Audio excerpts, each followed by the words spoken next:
Assalamualaikum warahmatullahi wabarakatuh, Bapak dan Ibu, teman-teman semuanya. Kita akan membahas kembali tafsir pajak kita. Kali ini kita akan melanjutkan pasal 4 ayat 1 Undang-Undang Pajak Penghasilan mengenai huruf-huruf yang tersisa, ya. Video sebelumnya kita sudah mengupas sampai dengan keuntungan selisih kurs mata uang asing, ya. Nah, kita akan masuk ke huruf M. Selisih lebih karena penilaian kembali aktiva, menilai kembali aktiva, revaluasi aktiva. Ya, kenapa dilakukan? Karena dianggap aset ini masih memiliki manfaat ekonomi. Tetapi gara-gara disusutkan, maka nilai bukunya sudah nol atau kecil. Padahal manfaat ekonominya tinggi. Ya, maka banyak perusahaan yang untuk menaikkan nilai kekayaannya, dia kemudian melakukan revaluasi. Kenapa dilakukan? Karena akuntansi kita menganut prinsip historical cost untuk penyajian aktiva tetap. Ya, maka yang direvaluasi itu selalu aktiva tetap. Aktiva lancar tidak pernah direvaluasi. Karena aktiva lancar sudah menunjukkan nilai fair value yang saat ini. Sementara aset tetap itu historical cost. Ya, baiklah, kita akan masuk ke huruf M. Selisih lebih karena penilaian kembali aktiva tetap. Ya, misalnya nih, hari ini, misalkan tanggal 19 bulan 10 tahun 2020.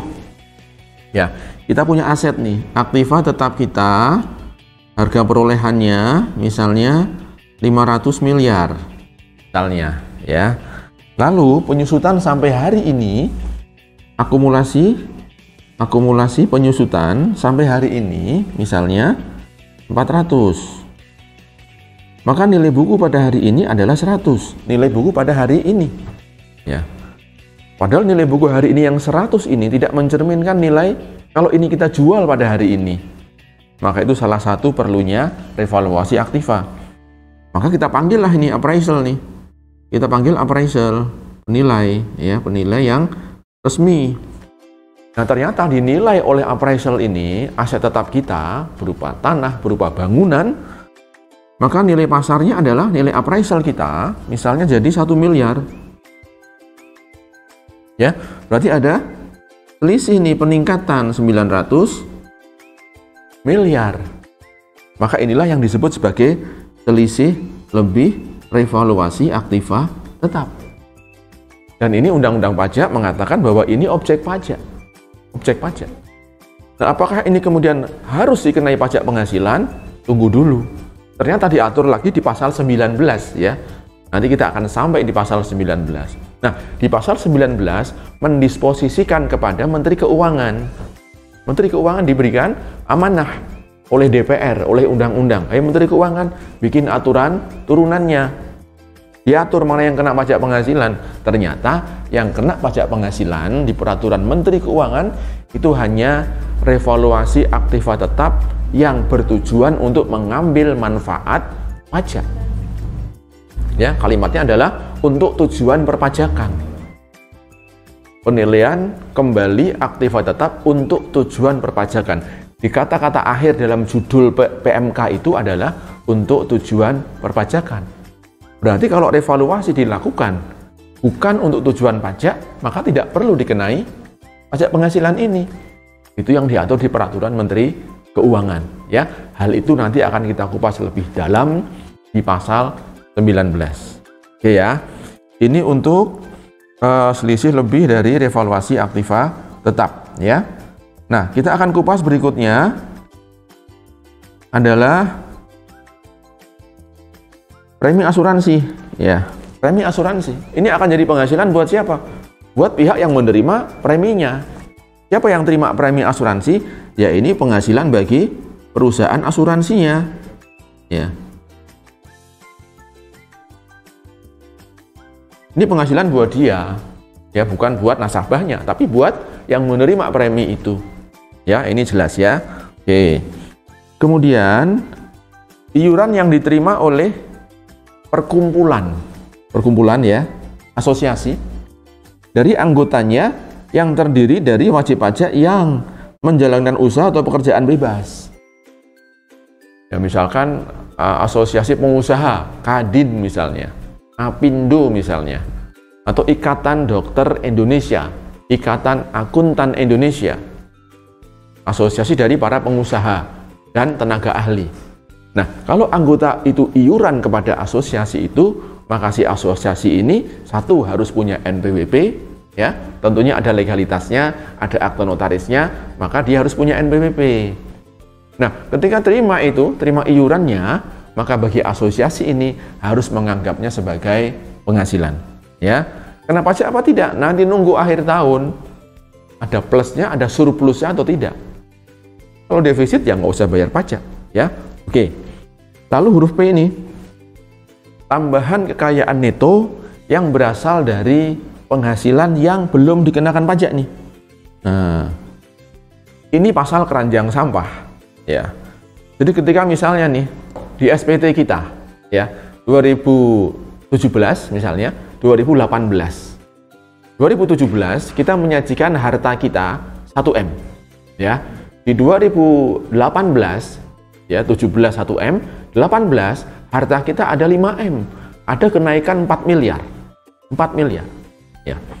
Nah, kemudian kantor pajak akan sangat berkepentingan ketika ada seseorang yang asetnya naik 4 miliar lagi di sini. Maka si wajib pajak akan ditanya nih, dari mana nih kenaikan aset 4 miliar ini? Apakah dari utang, ya kan? Apakah dari itu penghasilannya? Dari warisan, dari hibah, dari hadiah?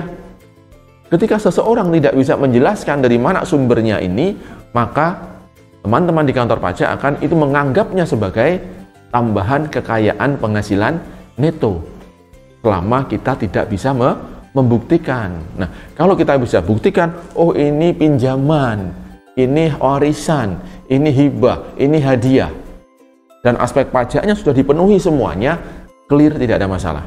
Ya, ini akan menjadi tambahan kekayaan neto kalau yang bersangkutan tidak bisa membuktikan tambahan itu dari mana sumbernya. Baik, kita lanjutkan. Huruf Q, ya. Penghasilan yang berasal dari usaha berbasis syariah, ya. Ini sebetulnya sama saja ya, basisnya syariah atau konvensional. Pasal ini untuk menjamin bahwa perlakuan antara bisnis syariah dengan konvensional sama.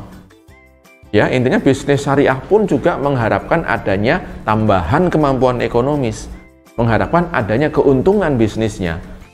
Maka treatment pajaknya dipersamakan dengan bisnis yang konvensional. Ya, sama saja sebetulnya, ya.